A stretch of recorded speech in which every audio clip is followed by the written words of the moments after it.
Chapter 41. When 2 full years had passed, Pharaoh had a dream.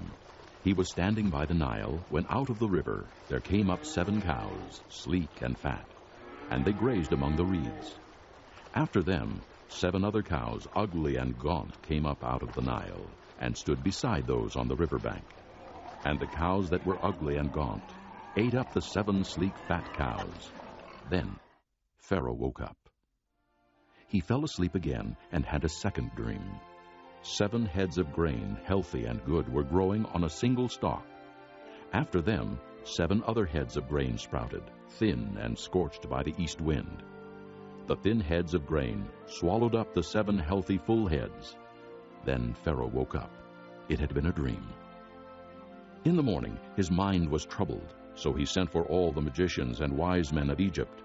Pharaoh told them his dreams, but no one could interpret them for him. Then the chief cupbearer said to Pharaoh, "Today I am reminded of my shortcomings. Pharaoh was once angry with his servants, and he imprisoned me and the chief baker in the house of the captain of the guard. Each of us had a dream the same night, and each dream had a meaning of its own. Now a young Hebrew was there with us, a servant of the captain of the guard. We told him our dreams, and he interpreted them for us, giving each man the interpretation of his dream.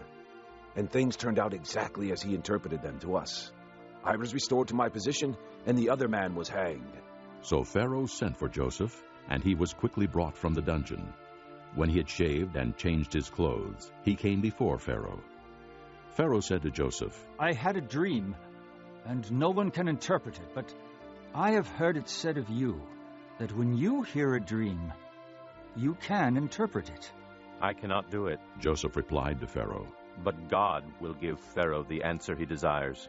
Then Pharaoh said to Joseph, "In my dream, I was standing on the bank of the Nile, when out of the river there came up 7 cows, fat and sleek, and they grazed among the reeds.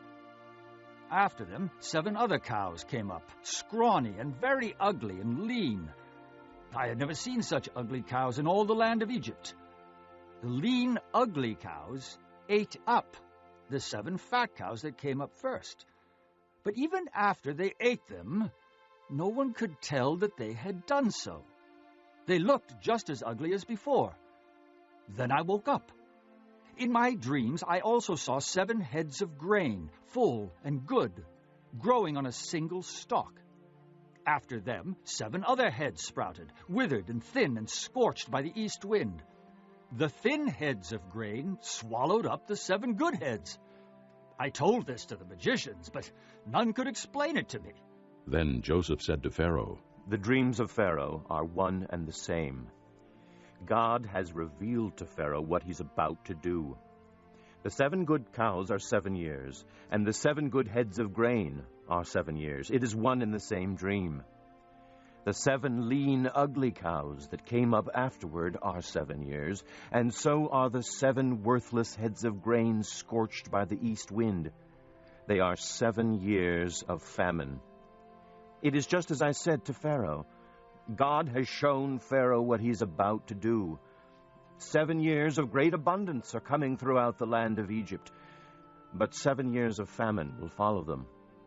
Then all the abundance in Egypt will be forgotten, and the famine will ravage the land.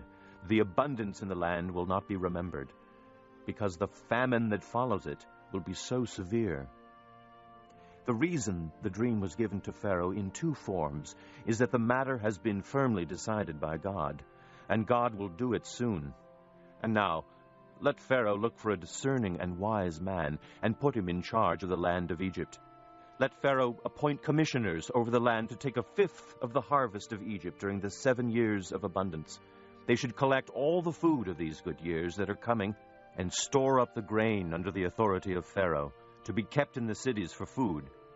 This food should be held in reserve for the country to be used during the 7 years of famine that will come upon Egypt, so that the country may not be ruined by the famine." The plan seemed good to Pharaoh and to all his officials. So Pharaoh asked them, "Can we find anyone like this man, one in whom is the Spirit of God?" Then Pharaoh said to Joseph, "Since God has made all this known to you, there is no one so discerning and wise as you. You shall be in charge of my palace, and all my people are to submit to your orders. Only with respect to the throne will I be greater than you. So Pharaoh said to Joseph, I hereby put you in charge of the whole land of Egypt. Then Pharaoh took his signet ring from his finger and put it on Joseph's finger. He dressed him in robes of fine linen and put a gold chain around his neck. He had him ride in a chariot as his second in command, and men shouted before him, Make way! Thus he put him in charge of the whole land of Egypt. Then Pharaoh said to Joseph, I am Pharaoh, but without your word no one will lift hand or foot in all Egypt. Pharaoh gave Joseph the name Zaphanath-Paneah, and gave him Asenath, daughter of Potiphera, priest of On, to be his wife. And Joseph went throughout the land of Egypt. Joseph was 30 years old when he entered the service of Pharaoh, king of Egypt. And Joseph went out from Pharaoh's presence and traveled throughout Egypt. During the 7 years of abundance, the land produced plentifully. Joseph collected all the food produced in those 7 years of abundance in Egypt and stored it in the cities. In each city, he put the food grown in the fields surrounding it. Joseph stored up huge quantities of grain, like the sand of the sea. It was so much that he stopped keeping records because it was beyond measure. Before the years of famine came, 2 sons were born to Joseph by Asenath, daughter of Potiphera, priest of On. Joseph named his firstborn Manasseh and said, It is because God has made me forget all my trouble and all my father's household. The second son he named Ephraim and said, It is because God has made me fruitful in the land of my suffering. The 7 years of abundance in Egypt came to an end, and the 7 years of famine began, just as Joseph had said. There was famine in all the other lands, but in the whole land of Egypt there was food. When all Egypt began to feel the famine, the people cried to Pharaoh for food. Then Pharaoh told all the Egyptians, Go to Joseph and do what he tells you. When the famine had spread over the whole country, Joseph opened the storehouses and sold grain to the Egyptians, for the famine was severe throughout Egypt. And all the countries came to Egypt to buy grain from Joseph, because the famine was severe in all the world.